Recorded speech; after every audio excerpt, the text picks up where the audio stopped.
Last fall, Chris Young had a plan to put together a championship team, and not just for a year, but a team that will be good for multiple years. He grew up here. He grew up a Rangers fan. All-state in basketball and baseball at Highland Park High School. Rangers Rookie of the Year in 2005. It's an honor to work with this guy. Please welcome the Executive Vice President and General Manager of the World Champion Texas Rangers, CY Chris Young.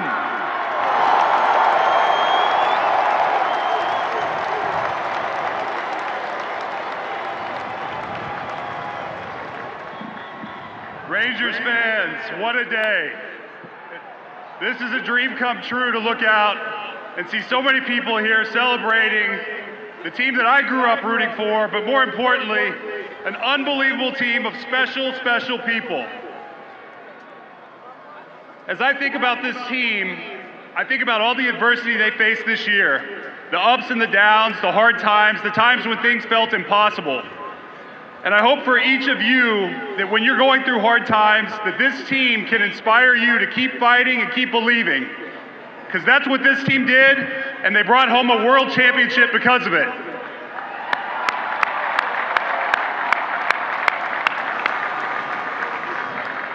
I want to thank each and every one of these players and their families for all they've given this organization. I want to thank our coaching staff, and of course I want to thank Bruce Bochy and his family. Everyone chose us, and because of that, they brought home a championship. Thank you guys.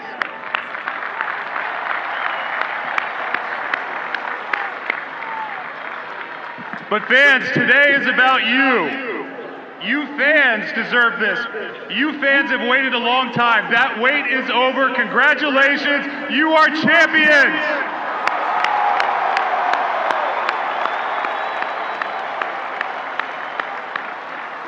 Before I leave this stage, I want to hear my favorite 3 words from all of you as loud as you can. I need a Let's Go Rangers chant. 1, 2, 3. Let's go Rangers!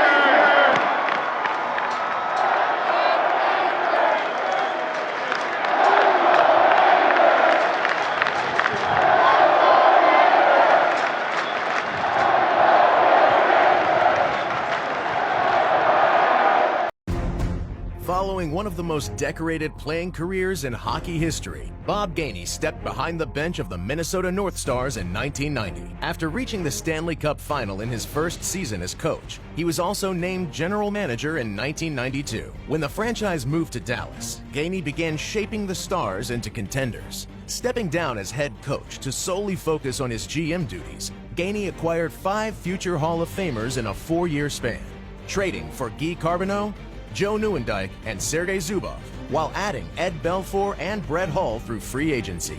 Gainey's architectural vision materialized when the Stars sipped from Lord Stanley's Cup in 1999. During his illustrious 9 years as general manager in Dallas, the Stars also won 5 division titles, 2 President's Trophies, and 2 conference championships. Congratulations to the 2022 Dallas Stars Hall of Fame nominee, Bob Gainey.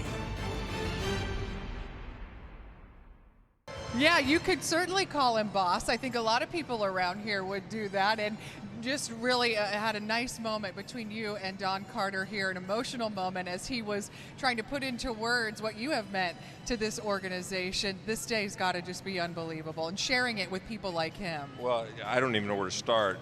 First of all, Nancy, I can't promise that the D-League championship parade will be like that, but I'm numb. I mean, it started with Don Carter 31 years ago, and the vision that he brought forth, and all the great players, the Orlando Blackmans and Brad Davises, and you go on, Derek, and the guys that put forth all of that effort and energy to take it to the Western Conference Finals. And then in comes Dad, Nelly, Mark Cuban, and drafts this young German kid named Dirk, and then we go through our own trials and tribulations. It's kind of like phase 2. Then 2006, you know, we have the bottom fell out. I mean, all of our fans went through the ups and the downs and the all-arounds, and to be able to go back to the quote-unquote scene of the crime and make things right and win this for our fans that have been so incredibly patient and gracious and supportive through the years is a absolute dream come true. And to do it with that German kid at the helm, who is now a grown man, and we've seen him come into his own, to see him stick with this team, make the sacrifices that he did, how fulfilling is that for you all who were such a big part of bringing him here? Well, he's such a great human being, first of all. He's a better person than he is a player, if you can imagine that. And so, to have him go through all of his, valleys and trials and whatnot, and to see him come away with this award is incredible. But you go right down the list, Jason Kidd, who is, a quarterback like none in the history of the game. For him to start his career here under Don Carter, and for him to finish it with this kind of cherry on top of the cake, you just can't script something like that in Los Angeles if you're working for one of those big movie companies. Well, certainly Dirk trusted in you and believed in you and Mark to put the players around him who would help get him to this point and move him into exclusive company, which, as you see here, he is certainly along with now an MVP of the regular season, a finals MVP, 10 all-star game appearances as well. You see the names that puts him alongside. You knew that when you saw that skinny little kid years and years ago, right? That he'd go on to do these things? That's my story. I'm sticking to it. Good job. And too, Donnie, talk about just the way this team came together. I talked about it a little bit at the very beginning. The Marcin Gortat was supposed to be the big thing in the free agency period. That didn't work out. And then, Tyson Chandler. Maybe he'll be a nice piece. We turned out to be the ultimate piece in this puzzle. And then the moves that you had to make when Karan went down, and just the adversity that this team faced, but the way that you all responded to it really led to the success in the end. Everyone's had a piece in this, and Rick Carlisle has done an unbelievable job using all 15 guys over the course of the season. You got a guy, like Brian Cardinal, that doesn't see the light of day, and all of a sudden he's playing significant minutes in the championship series. But everyone on the bench had something to do with it. It starts with Dirk, and then you've got, El Capitan, Deuce #2, Jason Kidd, that's storybook. Jet Terry, here's a guy that, went through the same thing Dirk did, and Mark Cuban and myself and the entire fan base in 2006. And when you're in those kind of valleys and you're able to come back and redeem yourselves for your fans and give them this kind of award, it's just incredible. Well, and Donnie, we understand you might have Jason Terry knocking on your door soon, because he says he's going to get Dirk and he's going to come right into your office and talk about how to keep this team together. So you'll have to prepare for that meeting in a little bit, but I'm certain you will know how to handle We're one step ahead of him. I'm sure you are. As usual. Yeah, absolutely. Congratulations to you, John. Back up to you. In the early 90s, the Minnesota North Stars were struggling financially. Amid poor attendance and profitability, North Stars owner Norman Green received permission from the NHL to move the franchise. On a recommendation from Roger Staubach, Green brought NHL hockey to Texas, infusing the football-rich state with a new and exciting professional sporting event. The people were just really, really excited about having this major league franchise open up in a southern city. The National Hockey League is thrilled to be in Dallas, Texas. On October 5th, 1993, the Dallas Stars would face off against the Detroit Red Wings at Reunion Arena. From the fans' point of view, I got the message that the fans enjoyed the night. There was a lot to cheer about, there was a lot going on, and the home team was the winner of the game. The Stars' opening night victory was a springboard to success. That season, Mike Modano would go on to score 50 goals, leading the Stars to 42 wins in front of large crowds. The Dallas Stars move on to the second round of the Stanley Cup playoffs. Following a first-round playoff sweep of St. Louis, the Stars had proven that hockey had a very bright future in Big D.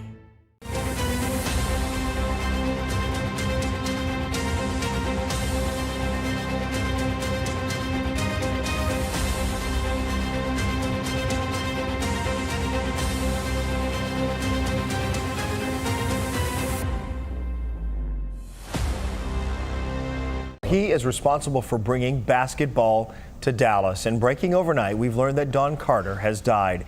He was the founding owner of the Dallas Mavericks. Carter was 84 years old and died last night at his home in Uptown Dallas. Chris Sadeghi is there live at the Stoneleigh Hotel.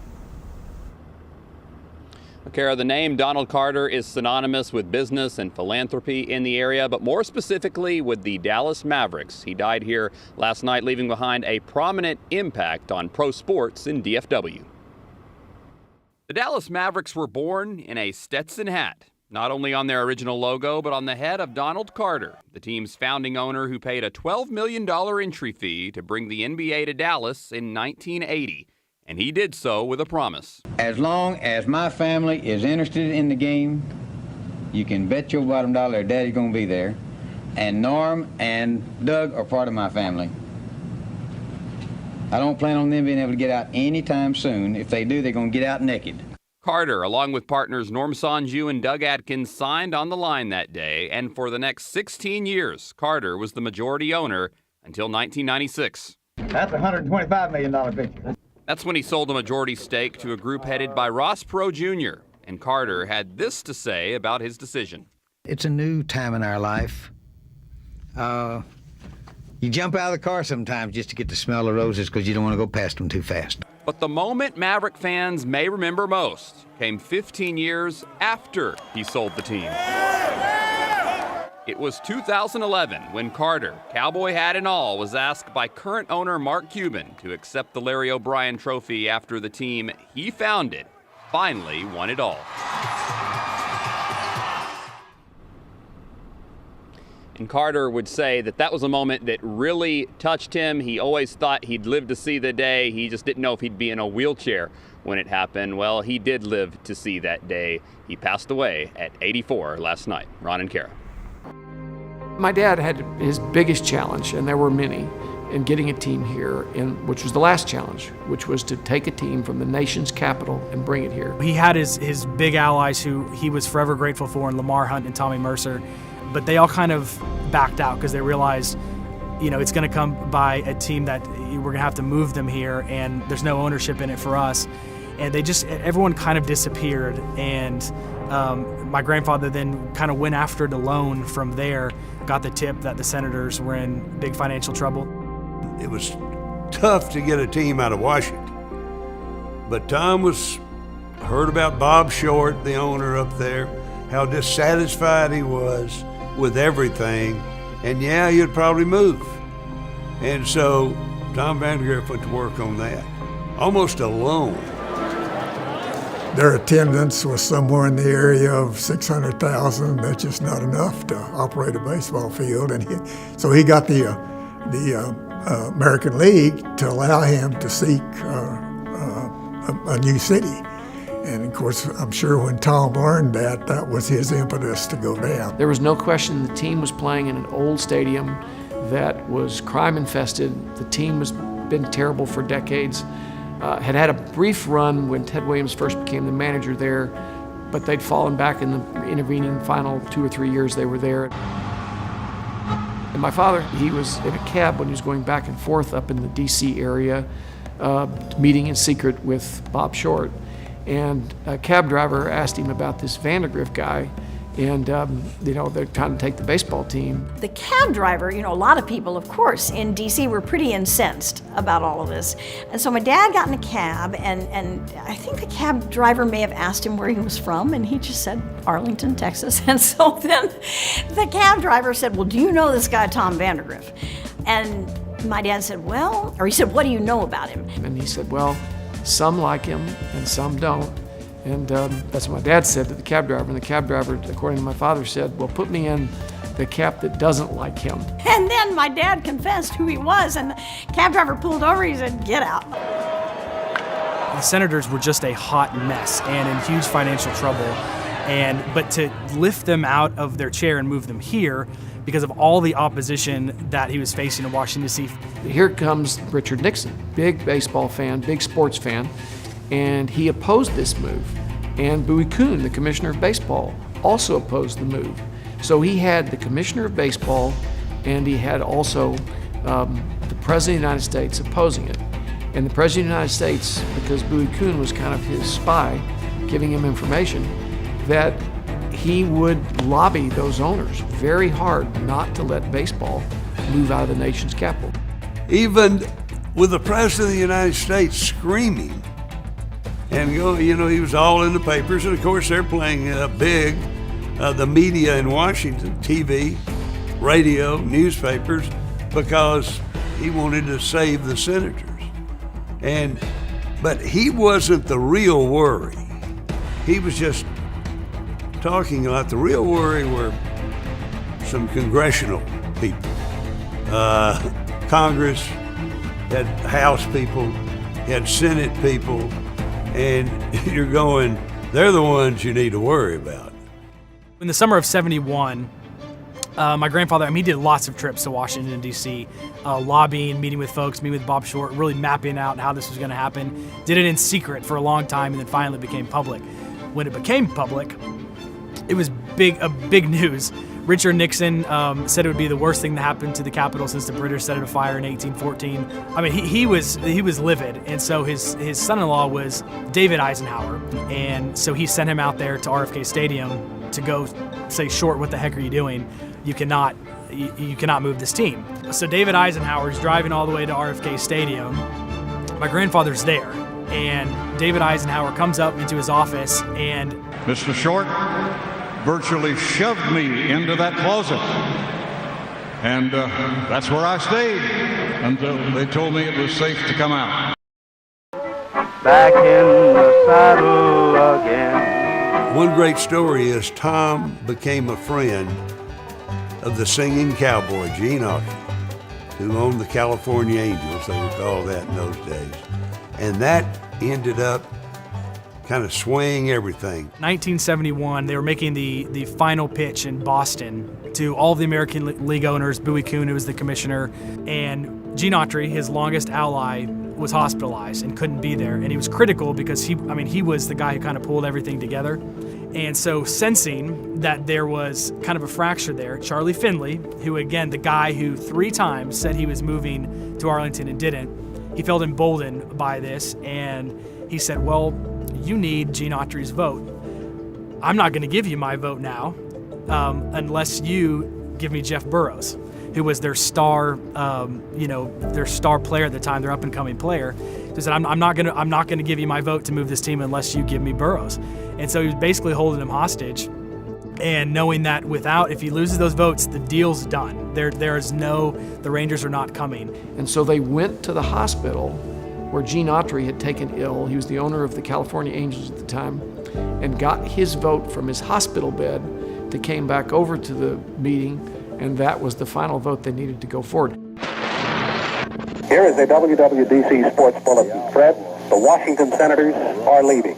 In special session, American League owners have just authorized the Major League Baseball team shift to Arlington, Texas. All of a sudden, 1971, the announcement comes down, the Washington Senators are moving to Arlington. I do remember the incredible energy of everyone that was connected with it.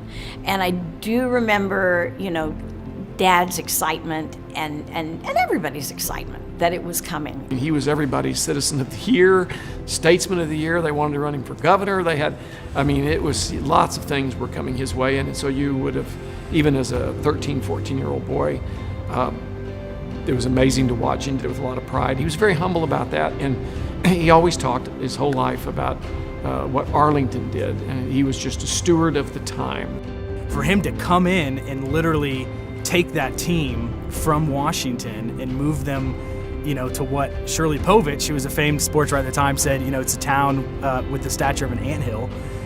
It was big. It was really big, and he lost so many times. It was year after year and constant rejection. And he never stopped. Never stopped. Let's go, let's go! Beautiful day in Austin. Russ, how are you doing today?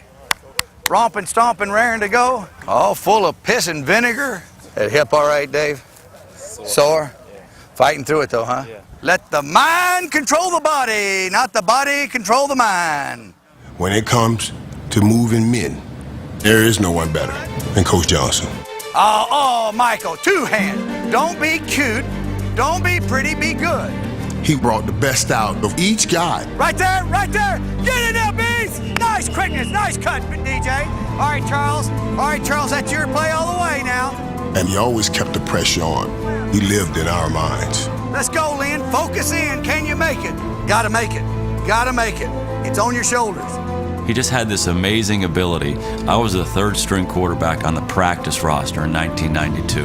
I used to always throw on the third field. You know, Troy Aikman and Steve Berline, those guys are with the action of practice. Hey, Garrett, go down there, and you're throwing to the backs. I'm 300 yards away from the action. I felt like his eyes were right in the back of my head, and I think all of our team felt that way. There were like 6 Jimmy Johnsons out on the practice field. You know I let you do that. I always told our players, I said, I'm going to be very consistent. I'm going to treat every one of you differently. I said, how I treat you is according to how you are on this scale. I said, if you work hard, you do everything that we ask, and you're a good player, you're at the top of the scale. If you don't work hard, if you don't do what I ask you to do, and you're not a good player, you're at the bottom of the scale. And I said, that's how I treat you. And so with John Roper, a backup linebacker, one day we're in special teams meeting. I look back there and, John is he's sleeping. And I'm saying, what in the world's going on? We're getting ready to play San Francisco. Big ball game. I said, John, evidently you're not getting enough sleep. And I cut him. And he never played another down of football. And that's a shame. Well, somebody asked me, he said, well, what if Troy Aikman would have been asleep? I said, simple. I would have walked back there and I'd have said, Troy, wake up. And I'd gone back to my seat. Jimmy was great at bluffing players. I don't know of any great when he ran off, but he kept them scared. The stories are legendary. Him waving the kicker with asthma, sending him off to the asthma field as he cut him. Son, are you part of this group? Asthma, let's get over there on that other field and have some asthma. Get out of here. But while players were coming in and out that first season, Jimmy was quick to point out, almost on a weekly basis, that he had just signed a 10-year contract, so he was not going anywhere. All set. Well, they wanted us to be kind of reading this thing. Okay, all right. Seeing what happens. Well, I'll tell you what. Hey, that boy looks crippled. I hope he can run better. No, he looks good. I was the general manager, and Jimmy was the coach. Certainly he had spent all that time in football and understood what a football player looked like better than I did. At the same time, I was a good trader. That's what I did for a living, and that's how I bought the Cowboys.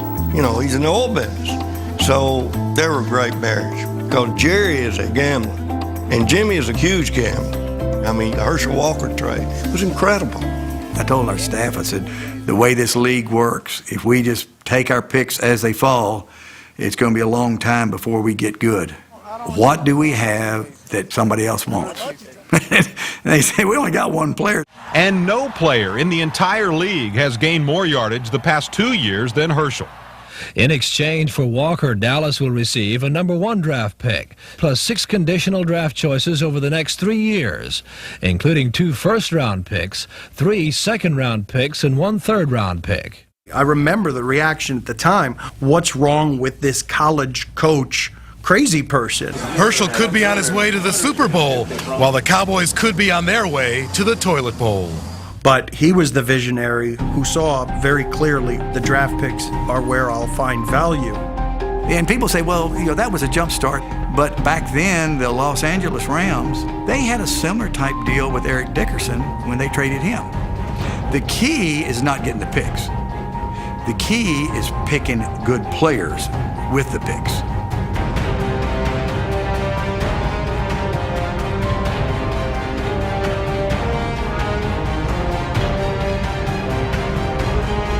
Dallas selects Emmitt Smith, running back from Florida.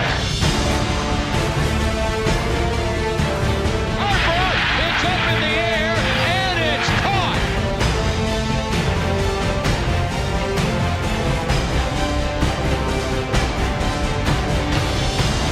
Here's Haley, hit him and picked off in the air. Jimmy Jones intercepts for a touchdown.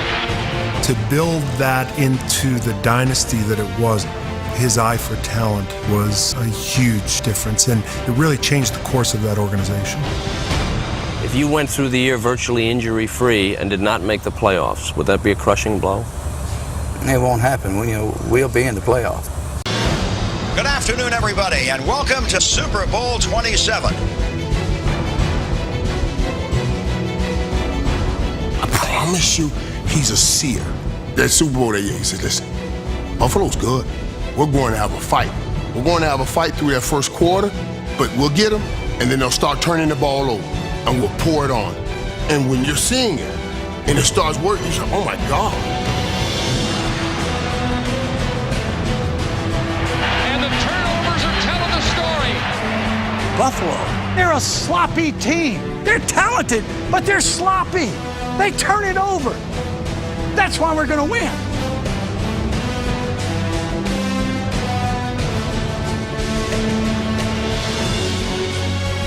What a ride it's been. Jimmy Johnson's taken his team from the absolute worst to the absolute best in 4 years. And Dallas, your Cowboys are the champions. Come here.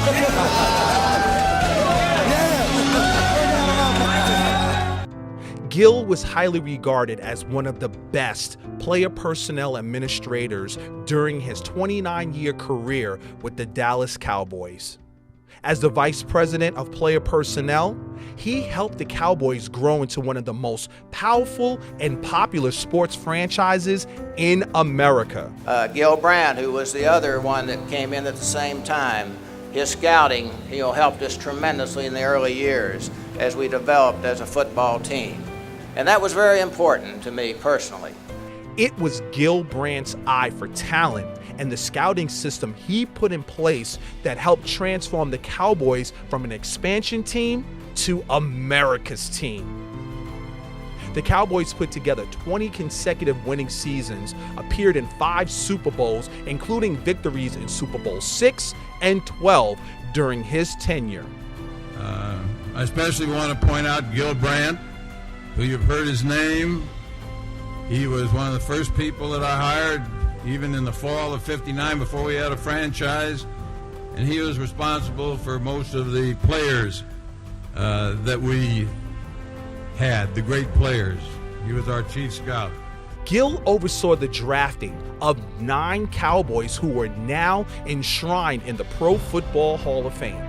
Some honorable mentions: Troy Aikman, Rayfield Wright, Bob Hayes, and Roger Staubach. Brandt was the first one to use computers for scouting and talent evaluations, the first one to use psychological tests to evaluate the makeup of players under pressure. It was the way he and the Cowboys graded college players that led to building the NFL Scouting Combine to streamline the evaluation process. He will be remembered for pioneering many of the scouting techniques used by NFL clubs today. When we were one of the founders of the first scouting combine in the early 80s, who would envision how far this event has advanced?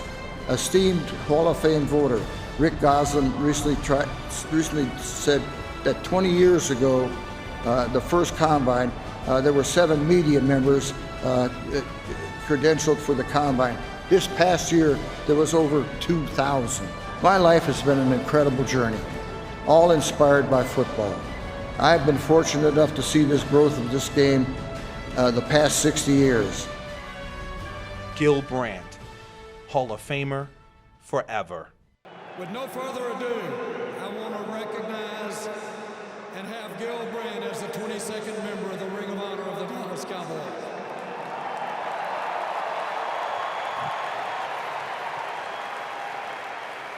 Thank you, Jerry. First, a very special thanks to Jerry Jones and the entire Jones family for this great honor of being inducted into the Dallas Cowboys Ring of Honor.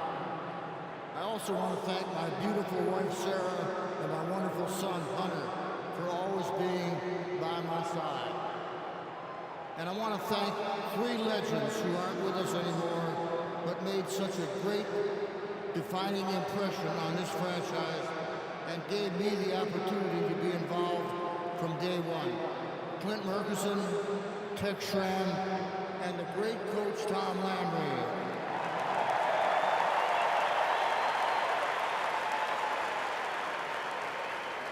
It started a lot differently in 1960 when we were at the Cotton Bowl playing in front of 10,000 fans for the season finale. But here tonight is almost 100,000 in attendance. But thanks to these great men behind me and the many, many players that have worn the Cowboy uniform through the years, for helping the Cowboys become America's team by winning 5 Super Bowl trophies and putting 24 men in the Hall of Fame. There's no better testament than how much its fans care. And I hear from thousands of them from all over the world on my Sirius XM radio show. For almost 60 years, the enormous bond between the Dallas Cowboy players and their fans have been unbreakable. I'm so proud to be a part of a continuing impact of this organization. Thank you, Jerry, for the great honor, and thanks to every one of you here tonight and the millions of fans all around the world that support the greatest franchise in the world, the Dallas Cowboys.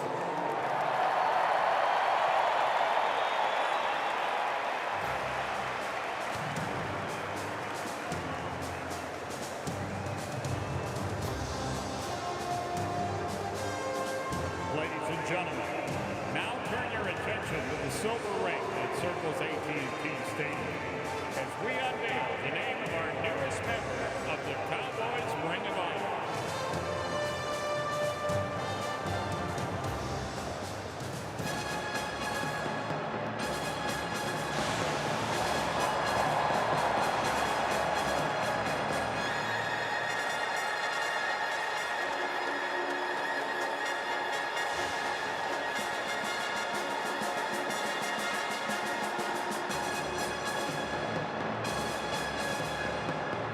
Ladies and gentlemen, please join us in congratulating Gil Brandt.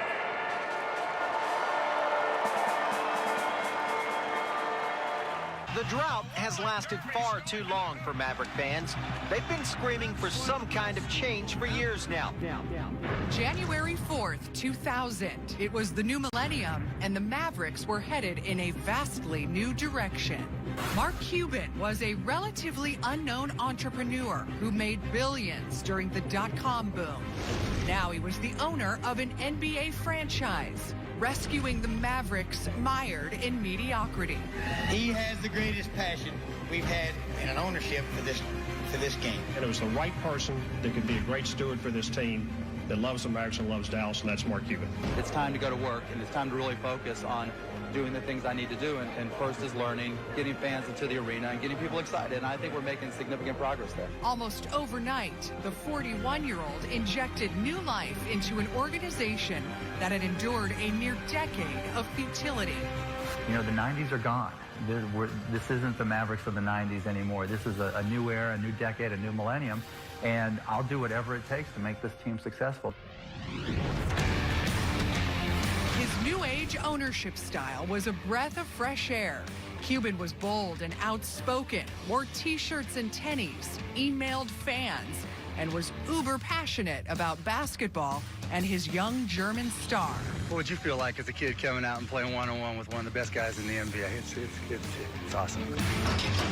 Cuban's support for the players is legendary, upgrading to state-of-the-art locker rooms and a new private plane. That commitment to building a winning infrastructure, along with his personality and courtside presence, inspired almost immediate results. The Mavs became a perennial playoff team and championship contender. reaching the franchise's first NBA Finals in 2006. The Mavericks headed to the NBA Finals for the first time in the 26-year history of the franchise. That difficult loss to Miami, followed by back-to-back unexpected first-round exits, led to a defining moment in Cuban's tenure. In 2008, he hired a former Coach of the Year, Rick Carlisle. He would become the winningest coach in Mavs history while guiding the team to the pinnacle in 2011, bringing Cuban and the Mavs' founding father that elusive NBA title.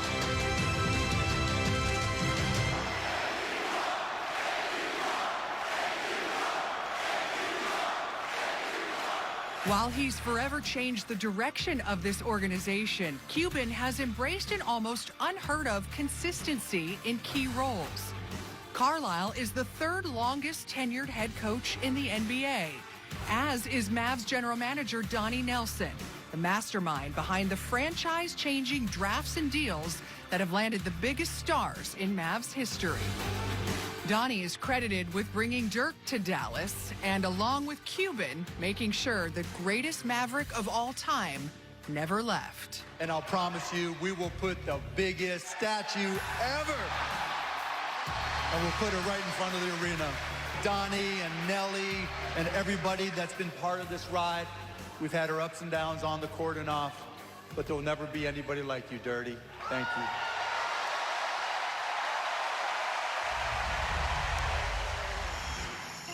In his third decade, Cuban will no doubt unveil that statue he promised for Dirk, while continuing to build yet another championship contender. With not one, but two franchise cornerstones in place, a return to the playoffs would be the perfect way to begin his next 20 years.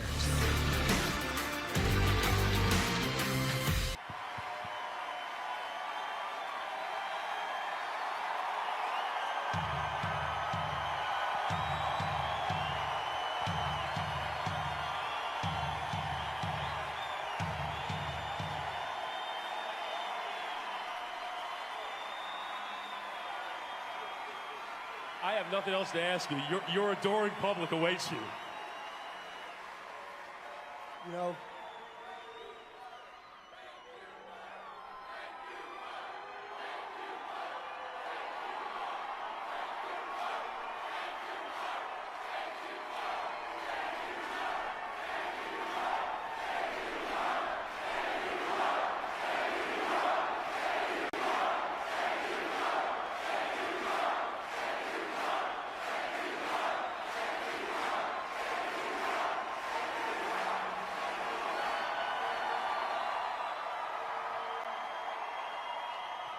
I'll tell you guys a quick story. First, thank you. I mean, it's been 31 years. 31 years for the Carters. 31 years for all of us here in Dallas. And I know it's just as special. It's just as special for each of you as it is for me. And it is so special. I gotta tell you a story. The day I bought the team, it had not yet been announced. And so I went out with some of my friends to have an adult beverage. And I go into this bar, and I see this tall, German, goofy-looking guy. What he's doing in a bar, I have no idea. Well, I guess he's German. I should have an idea. With his bowl cut, earring. Now, I know I'm gonna be his boss the very next day. He has no idea. So I walk up to him and his buddy and I said, "Yo, let me buy you a beer." He just looks at me, shakes his head, walks away. Yeah. The next day, I walk into, we're in Baylor, right? And I'm supposed to get introduced to the team. And I walk in the door, and I walk up, and I just look at him, and he just shakes his head. And that's pretty much been our relationship for 13 years.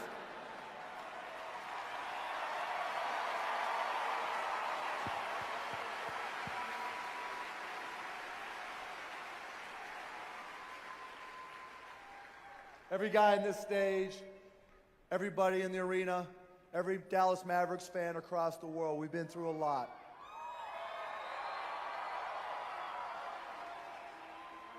But my promise always is that we were going to be opportunistic and keep on fighting and doing everything possible to win. Well, guess what?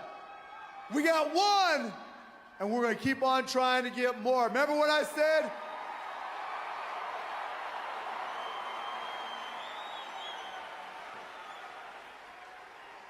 I came out here after we won the Western Conference Finals, and what did I say? Thank you. We love you, Dallas. Amidst this backdrop, a new potential buyer appeared. A businessman from Arkansas, Jerry Jones. It's tough when you break a relationship that we've had for 29 years. But we must win.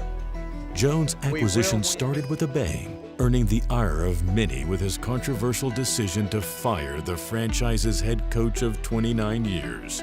The media frenzy that followed was relentless. And I really did know how he was revered and respected as the coach of the Dallas Cowboys.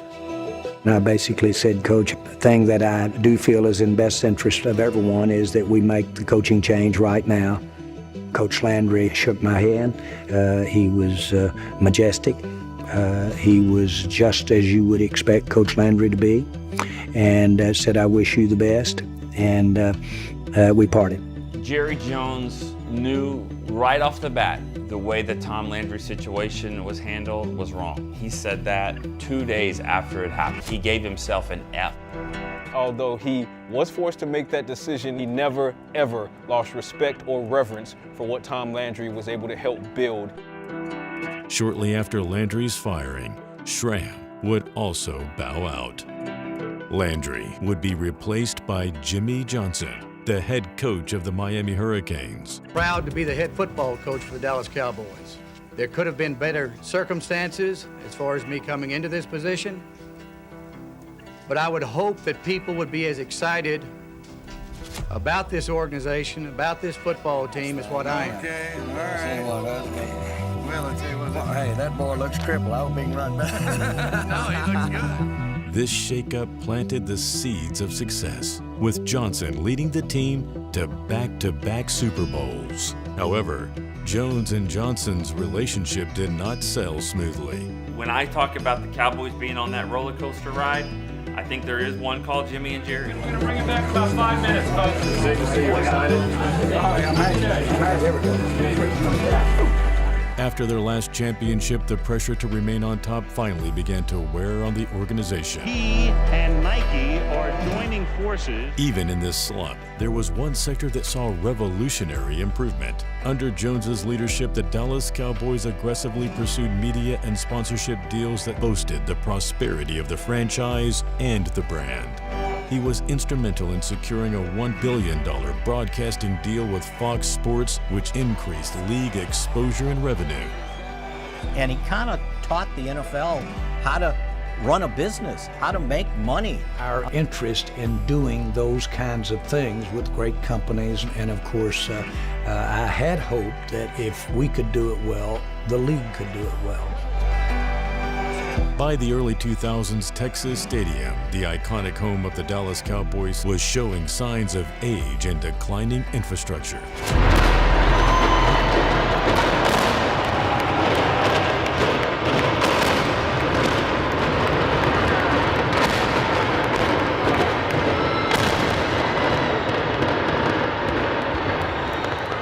The bearers of the star needed a new battleground to call home. The result was AT&T Stadium, a world-class venue that is recognized around the globe.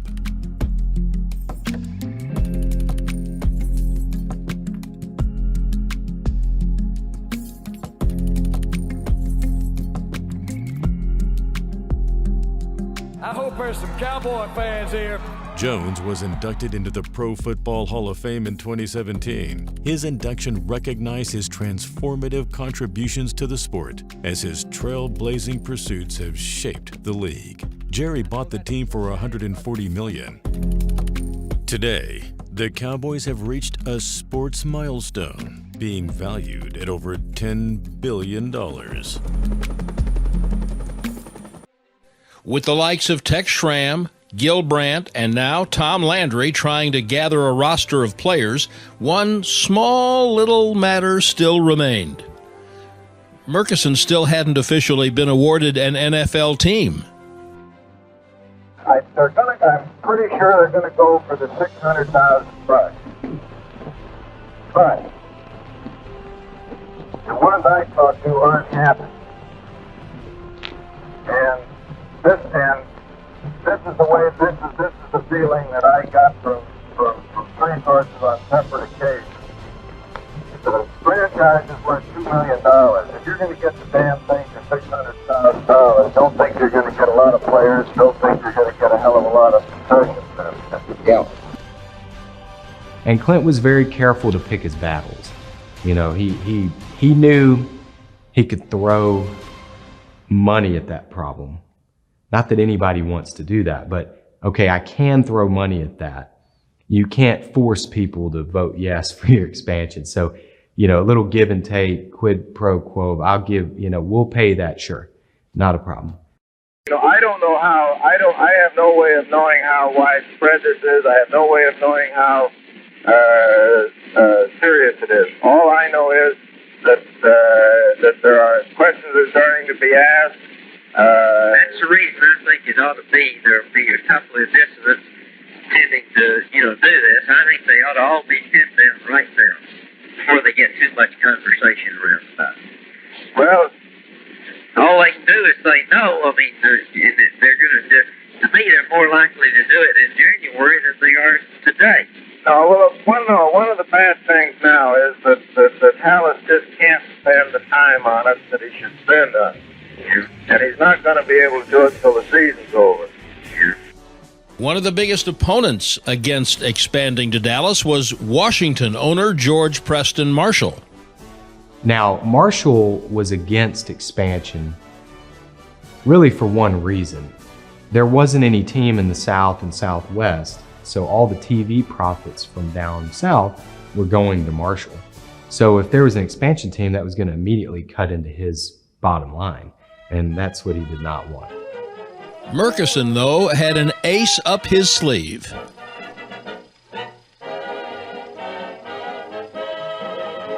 One afternoon in 1958, Barney Breeskin, a Washington, D.C. band leader, called Tom Webb, an associate of mine living in the same city. Barney, it seems, had written the music to the official song of that team, and the late George Preston Marshall, owner of the team, wished to obtain legal title to the song. Tom would buy the song and sell it to Marshall. When he arrived in Florida for the NFL owners' annual meeting, Murchison was still 2 votes shy of the 10 needed to get his expansion franchise. Knowing this, he paid a visit to Marshall's hotel room. Say, Clint, Marshall began, there's a fellow working for you who has my song and he won't give it to me. You're kidding. Who in the world is that? Tom Webb. Hey, George, I can take care of that in a minute. Where's the phone? Tom gave George the song. George gave me his vote for admission into the NFL, and I gave Barney $2,000. They now needed one more vote. For that, George Hallis stepped in and took advantage of a stalemate in the election of a new league commissioner to garner support from one of today's biggest rivals. It's the New York Giants, so Jack and Wellington Mara. He goes to them, he says, hey, I haven't voted on a commissioner. We've got, we're right there on this compromise candidate. I'll vote for him with you guys if you help me get this expansion vote there. The NFL was coming back to Texas. Murchison had his franchise, the Dallas Rangers. Yeah, the name the Rangers was Clint's idea, and he explained it as like a bolt of lightning out of the sky hit him Rangers. His grandfather had been a Texas Ranger. He felt it was a very proud and strong name, had roots in Texas with the Texas Rangers. He was very enthralled with that name. In truth, Schramm hated the nickname as a local minor league baseball team was already using it.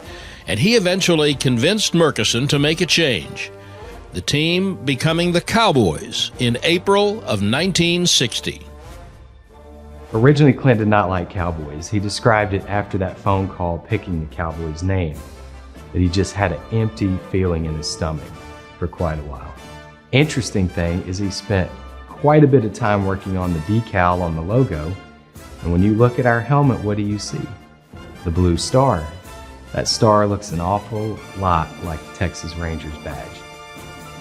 You look through that first season and through the games, and you look at their profits and their liabilities, and they lost $700,035. So they lost a little over $2 million if you count their total investment and then what they lost, which today would be, a little over $6 million, something around that. And it was like $500,000 a month through that first year that they were just bleeding cash. So, you're losing, you're trying to build this team and root this in Dallas, and you've got the AFL, the NFL's competing with now, and then you just are losing tons of money. Still, despite the disappointing outcome to the 1960 season and the huge losses financially, there was little frustration or discouragement. After all, professional football was back in Dallas and here to stay. Team rolling into pay dirt. After the conversion, the Never Say Die Cowboys trim the I think the fans here were not sophisticated enough to know, what should they expect? How long it's going to take to be a winner? Well, I think the fans were kind of happy they had an NFL franchise. They're wanting it to be better, but I don't think they had enough history to be so angry. Nobody expected us to be any good, and we didn't disappoint them. And so, you just got to take it little by little. You're building. We had a great owner who understood what the game plan had to be in order to build a team over time, and he didn't get panicky because we were losing, and he supported us, and we kept building until we finally got what we were looking for. What the Cowboys did have was a foundation formed from a relationship between an owner and 3 Hall of Famers who together would create a dynasty. Oh, I think they had a tremendous relationship. I mean, Clint was extremely supportive. He was always there for us if we needed him, but he didn't insert himself into trying to do something.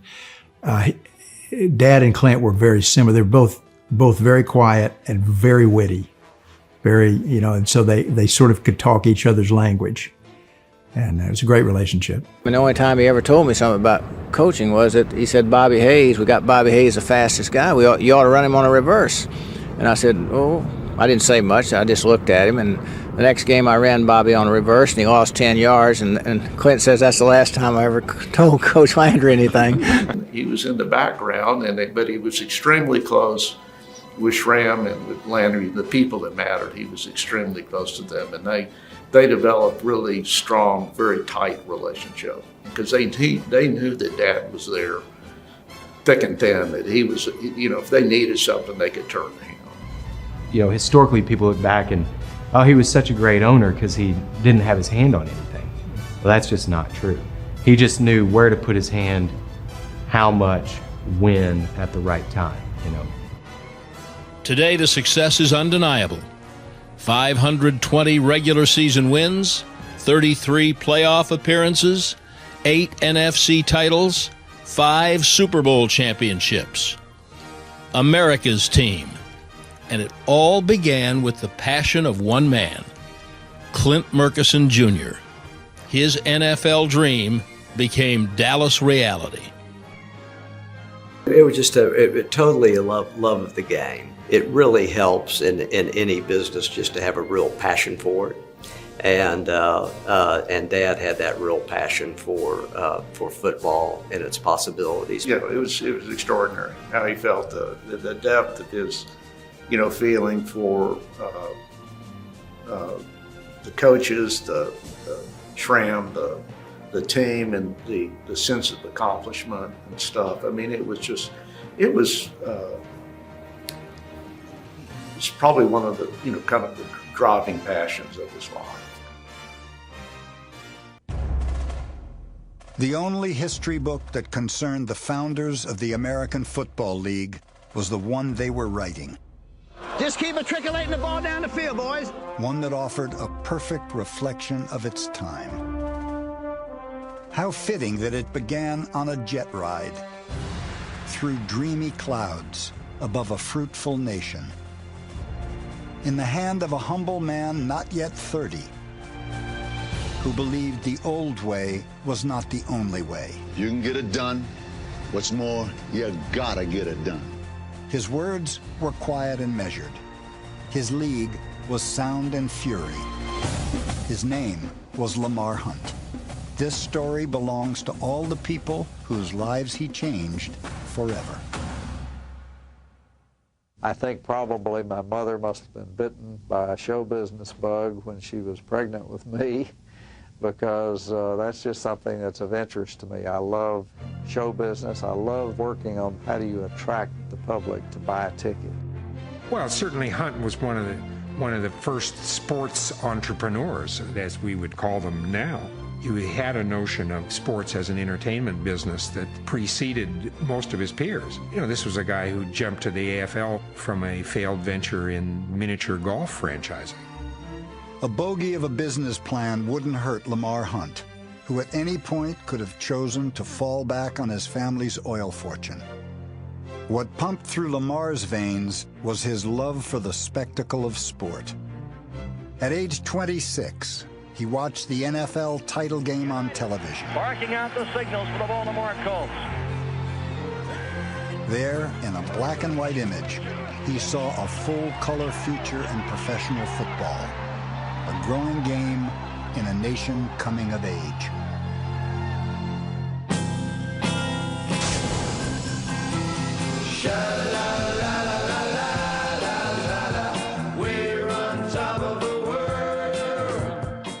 The late 50s were a time of tremendous growth.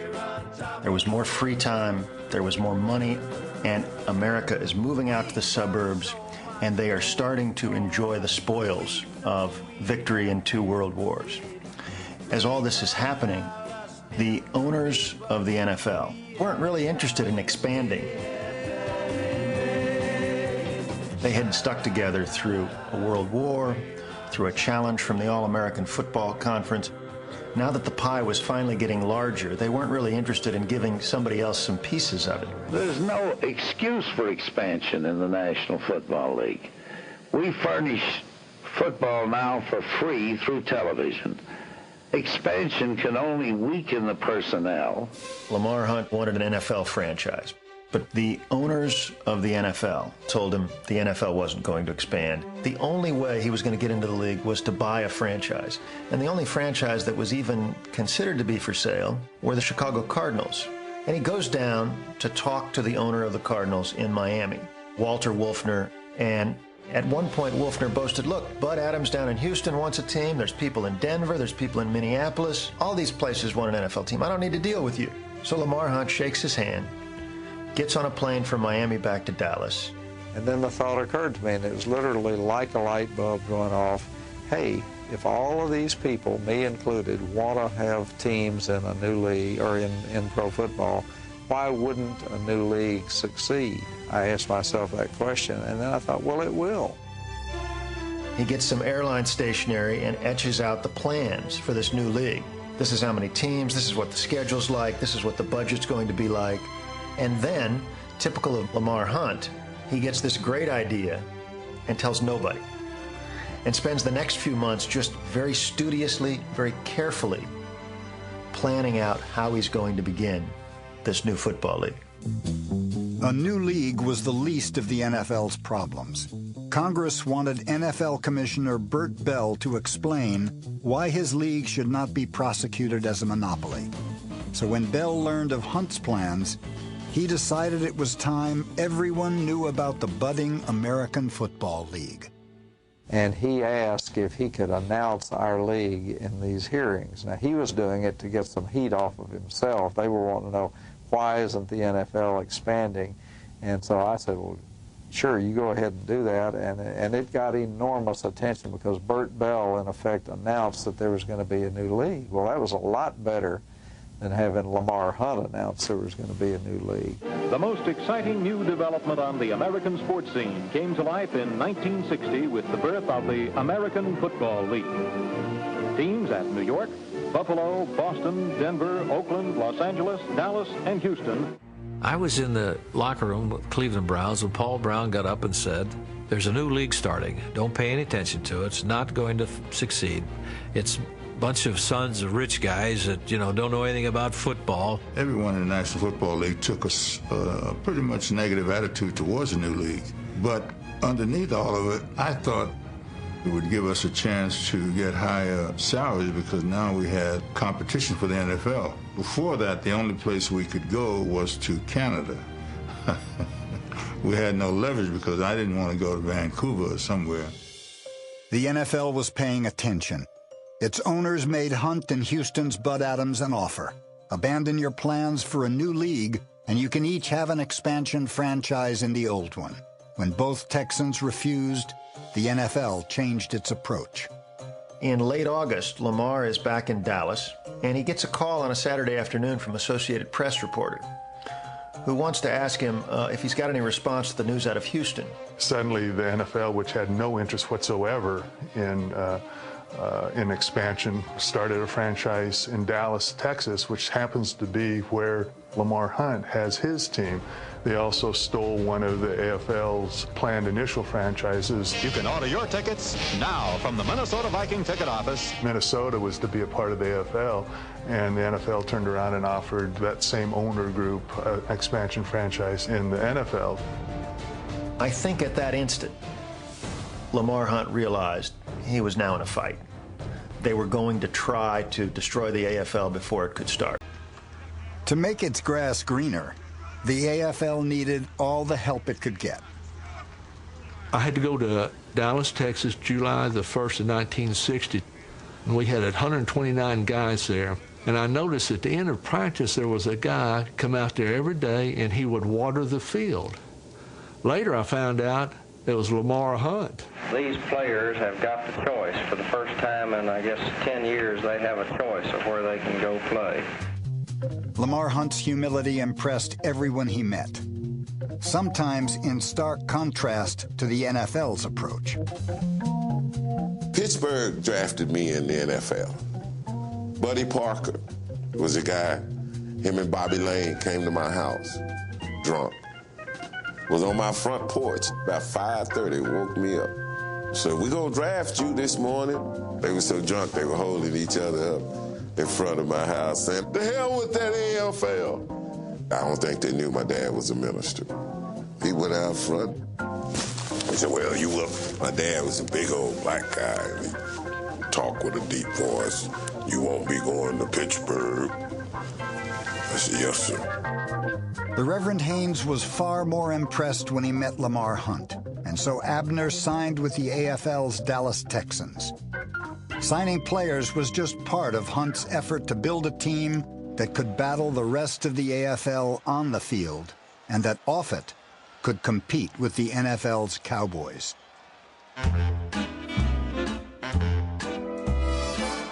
I took a trip to Dallas, slept in a prince's palace.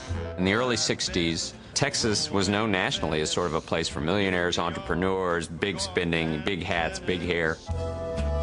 A lot of people driving around with Cadillacs with big fins. Suddenly, in 1960, there's two professional football teams appear out of nowhere in Dallas. And you pretty much picked. Injuries impaired the Cowboys' offense, but they still managed to hold their own against the toughest competition in the world.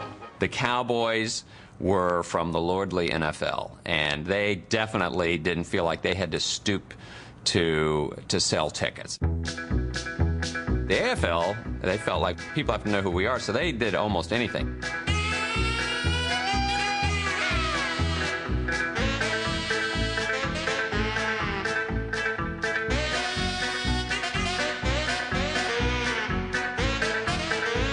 Lamar Hunt, for being as unassuming as he was, loved show business, and he billed his team as the Zing team of pro football, Z-I-N-G.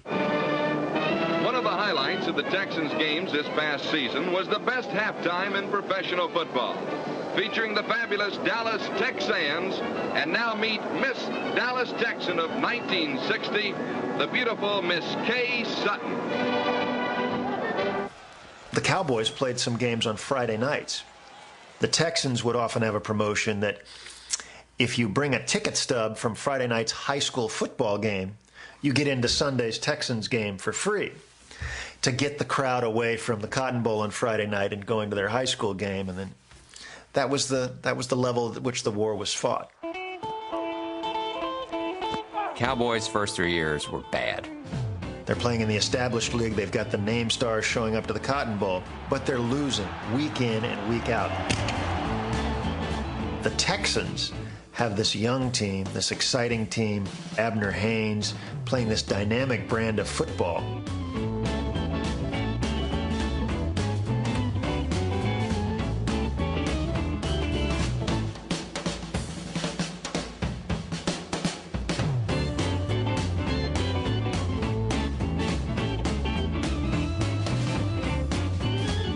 From coast to coast, from September to December, the American Football League race was a hectic and exciting one. We feel like December 1961 will find the American Football League championship resting in the hands of the Dallas Texans. Tom Landry admitted to me years later the Texans would have beaten us. It would have been a headline back then. It would have been huge news for the Cowboys to admit that the Texans were better. I thought, geez, this is it. The Cowboys are going to be leaving.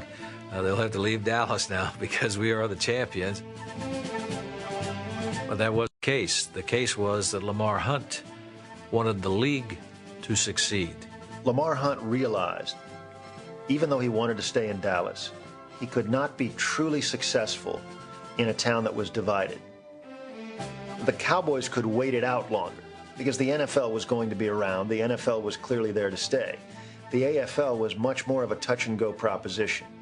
What he needed to do was create the perception and also the reality that the league was becoming more successful. And the only way to do that was to move his franchise. For Hank Schramm to win the championship in 1962 and then move, he said he just cried his eyes out. Lamar sat him down and said, look, we are not going to make it this way. Broke his heart too. Before there was FC Dallas, before there was the Dallas Burn, before the World Cup ever came to North America, someone had to dream it. That someone was Lamar Hunt.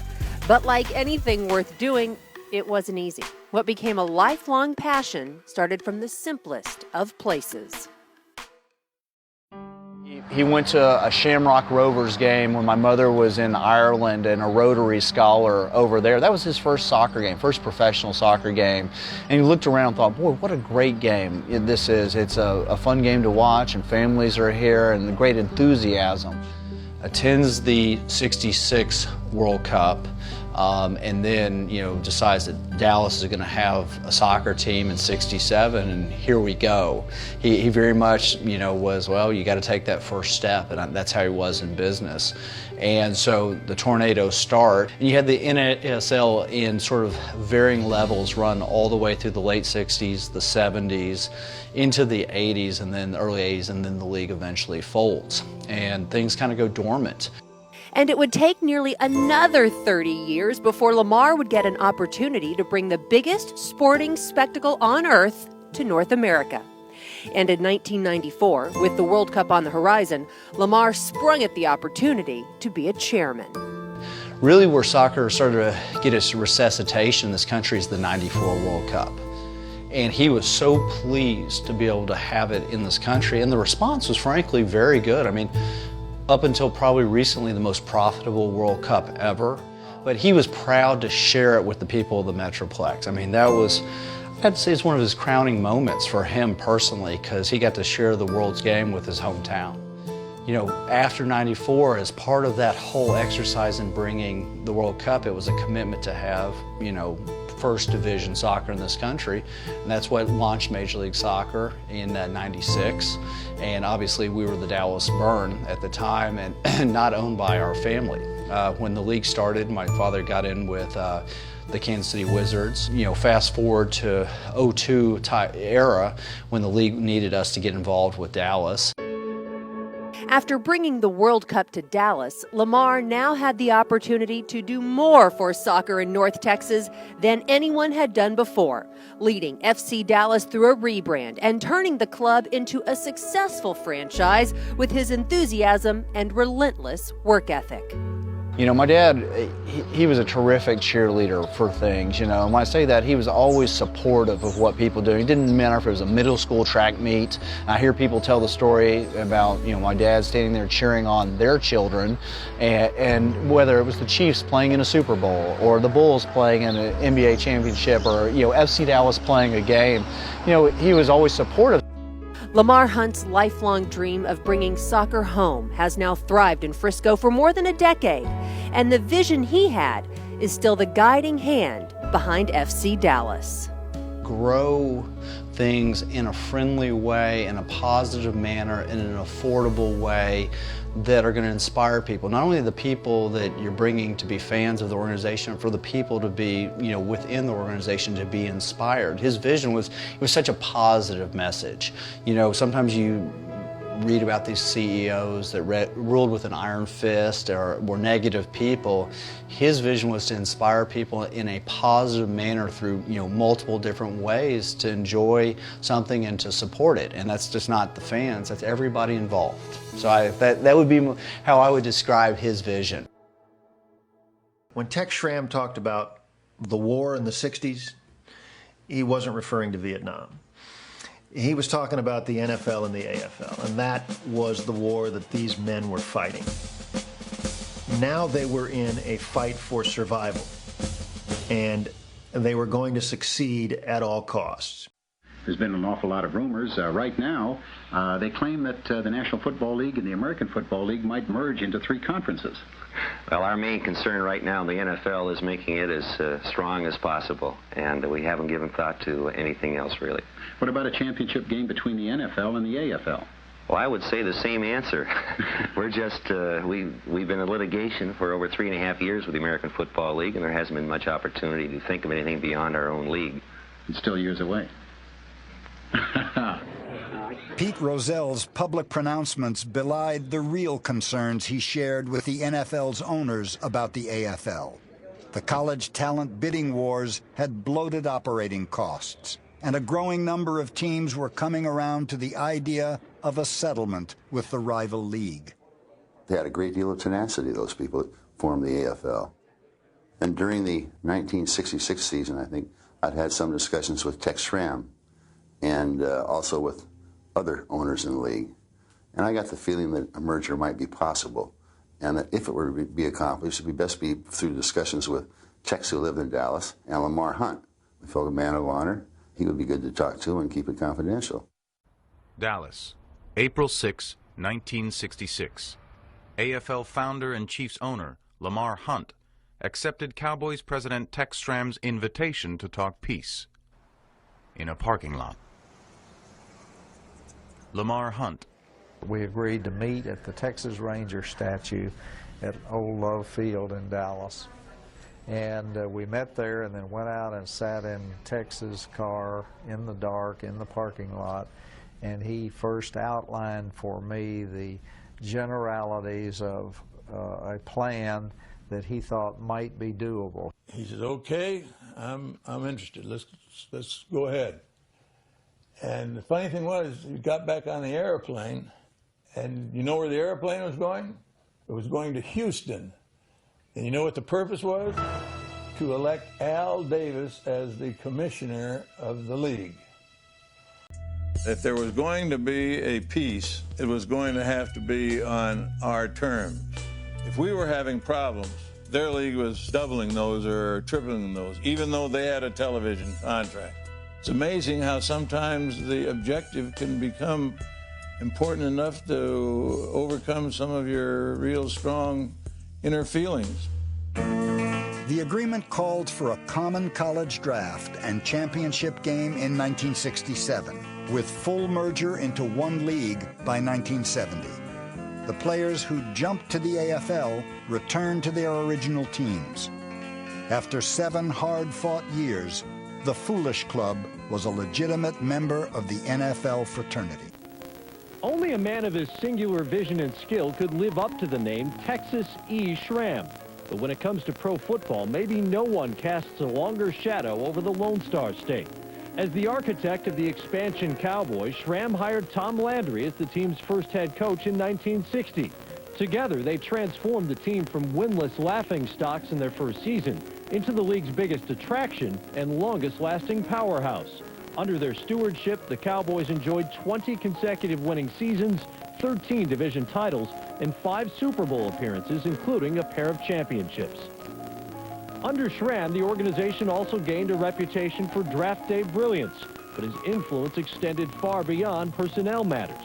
Schramm's marketing genius turned Dallas into America's team, and the hallmarks of Cowboys football, the stars in the team's helmets, the world-famous cheerleaders, even the hole in the roof at Texas Stadium, all bore his fingerprints and helped create the mystique that made them the most popular team in the NFL. Schramm's inventiveness transcended his organization as well. Among his innovations felt league-wide, the use of instant replay by officials, radios in quarterbacks' helmets, and starting the play clock immediately after the previous play. The NFL's wild card, Schramm's development in 1970. And his stamp on the league went far deeper than game time. Schramm played a key role in the NFL-AFL merger in 1966. And his idea to use replacement players is credited with quickly ending the strike of 1987 and triggering the labor peace that continues to this day. Tex was kind of revered by many. He was very instrumental in the growth of the National Football League. Tex Schramm was 39 when he was hired to start the NFL team in Dallas. He was 41 by the time they won a game. His contributions, not just to the Cowboys, but to the entire NFL, are countless. Chiefs owner Lamar Hunt said you would run out of ink if you tried to write them all down. Schramm gave Paul Tagliabue his first job in the game. The now commissioner said the NFL family has lost one of its giants. Yet for all the league-wide love pouring in, Tex was a Cowboy. He wanted to see not only the Dallas Cowboys look good, but he wanted the National Football League as a whole to be the most outstanding professional sport that you can put on a field or on TV. And because of his efforts, a lot of that was taken care of. Had it not been for Tex Schramm, and what Tex Schramm and his partner, in a sense, and Coach Landry, did for 29 years, I wouldn't have wanted to commit the things that I personally was about 14 years ago to the future of this franchise. They celebrated Tom Landry Day in Dallas with a parade that said farewell to one of football's kings. But the trumpets that sounded so triumphant now blew taps only a few short months before. The last 2 seasons were grisly ones for Landry, who saw the once great Dallas dynasty collapse. A storied history became a sad soap opera. And on February 25th, 1989, the team was sold and Landry was fired. Y'all, you look like you're in pretty good shape. You're dressed for the occasion. You look pretty sharp, too. The funeral?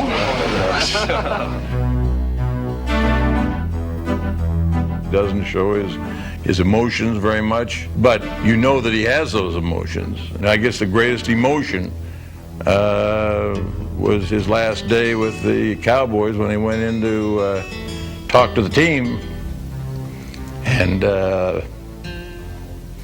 I'd do it. You never know how many fouls you have, boy, when you try to clean them out. 29 years in cardboard boxes.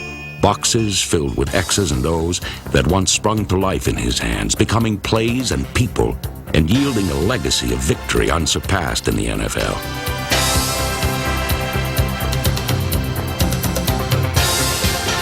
Landry was both a teacher and oracle, part Einstein, part Nostradamus.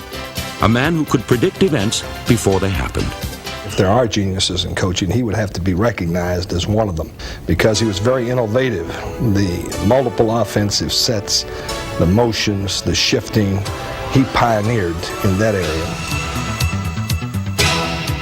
Brilliant tactician, a coach that handled the game itself extremely well with his play calling and his direction. In a sense, ahead of his time for many years, offensively and defensively. One of those coaches that knew every position and could really coach every position. Tom Landry was one of the few coaches who coached both sides of the ball. Tom Landry was a great innovator. He was one of the architects of the 4-3 defense.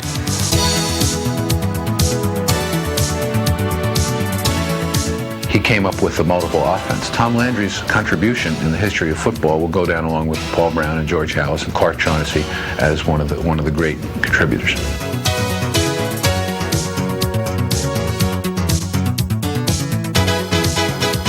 Sometimes you'd have a hard time on Mondays remembering whether you won the game or you lost the game because he wanted perfection. You know, he was pretty good second guesser to his coaches. You know, from time to time he would walk by me and he'd say, what have we got called? I said, Coach, we're going to blitz. He said, you can't blitz on this. You know, and he would leave and come back. He said, what do y'all got called?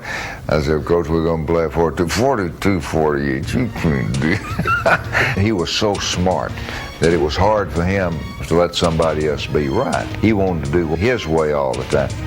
His way revealed little emotion. Where others erupted like Vesuvius, his volcanoes were facial twitches. In 1972, Roger Staubach threw 2 touchdown passes in 90 seconds to climax a spectacular comeback victory over the 49ers in the playoffs.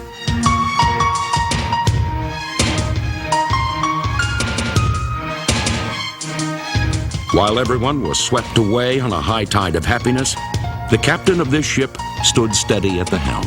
The players were somewhat in awe of him, and I think he wanted it that way because I think he felt to be a leader, you couldn't be real close to the players. A strong leader like Landry, you do fear him at times, and when you do have some maybe fear or an overwhelming respect for Coach, when he tells you something, you listen. Sometimes even higher authorities listened as a Hail Mary became an answered prayer.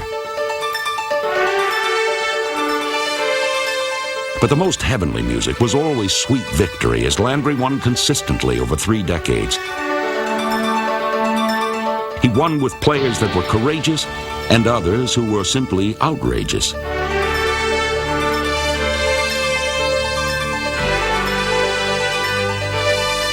Times changed, but Landry remained constant. While he changed styles of hats, victory was always in fashion. Under Landry's glow, the Cowboys lit up scoreboards and generated an NFL record 20 straight winning seasons.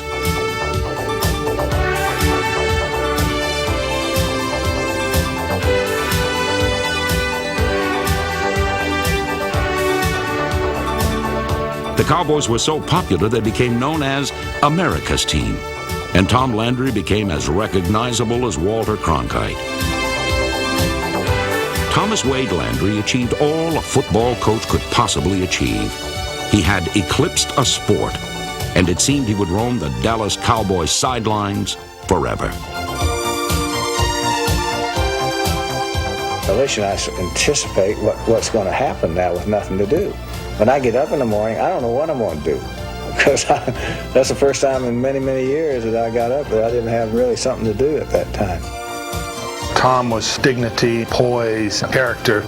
We're in a highly volatile profession, and we need examples of the right way to do it. Tom always did it the right way. I think he's brought a dignity and a nobility to the coaching profession. The kind of person I think that football can look on and say that this is a great example of what we produce. Here's a guy who lived his life according to, the simple rule of God, family, and job. He didn't come in and talk to you or give you a Bible verse or quote scripture or do any of those type things. It was just the way he lived his life, and to see a person that was at peace with himself. Regardless of what the situation was, you could be on top of a mountain with a Super Bowl win, or you could be in a valley of, having a long losing streak, but he seemed to take things in stride.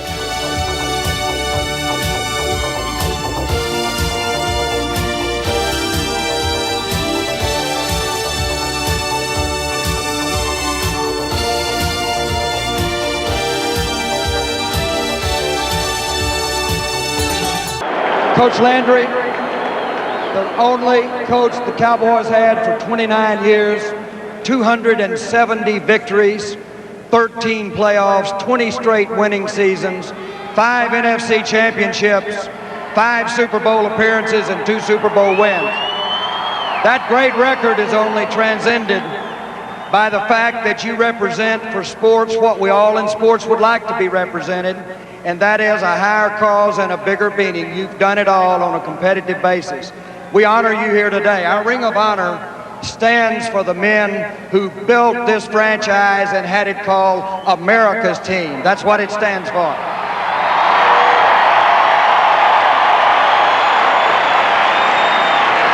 This would not be the Ring of Honor without you, Coach Landry, and also you in it. Congratulations to be in the Ring of Honor, Coach Landry. Here's our...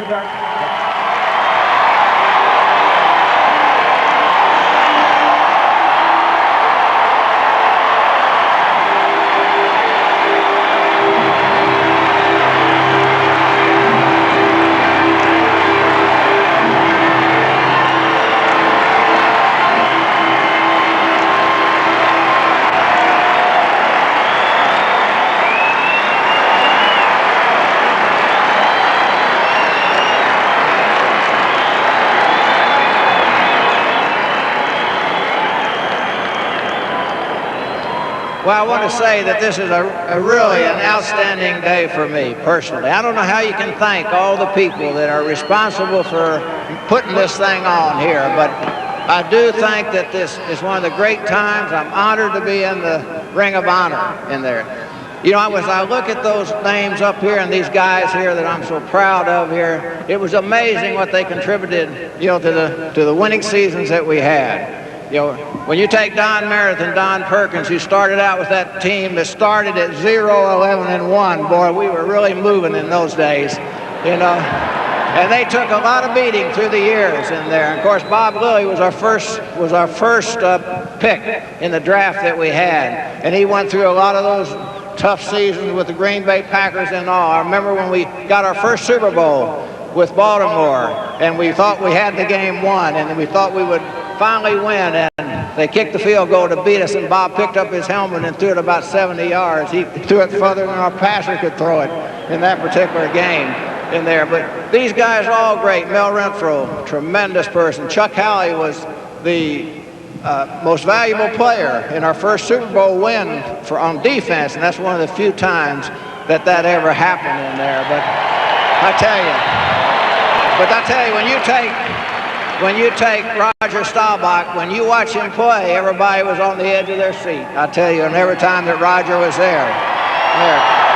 Of course, we know that, you know, really with Leroy Jordan was one of the smallest middle linebackers in the league, but he was one of the best in there. You know, I think it's a tremendous thing. I know that we wouldn't be here. I know I wouldn't be here, or they wouldn't be here, if it wasn't for all the other players. We had the alumni in this weekend, all those guys and their coaches and all that did so much for the Dallas Cowboys. I'm just sorry that today Clint Murchison, the late Clint Murchison, is not here. He would have enjoyed this day tremendously because he was a great owner in there. And of course, with his leadership, with Clint's leadership and Tex Schramm's leadership, we set our sails in what we did through all those years, and it made it possible that we could achieve those things. We had a lot of people, we had a great organization, and we had a lot of good people working for us in those days. And I would like to really take this opportunity, since the New York Giants, my old team, I played for the New York Giants and the Cowboys through all these years, and I'd like to thank Wellington Mayer and Ann Mayer, who have been great friends of mine through the years. They prepared me with the New York Giants, you know, to become the coach of the Dallas Cowboys. And so I'm just delighted to be here today, and I want to thank Jerry for all he's done to make this a special day. Thank you very much.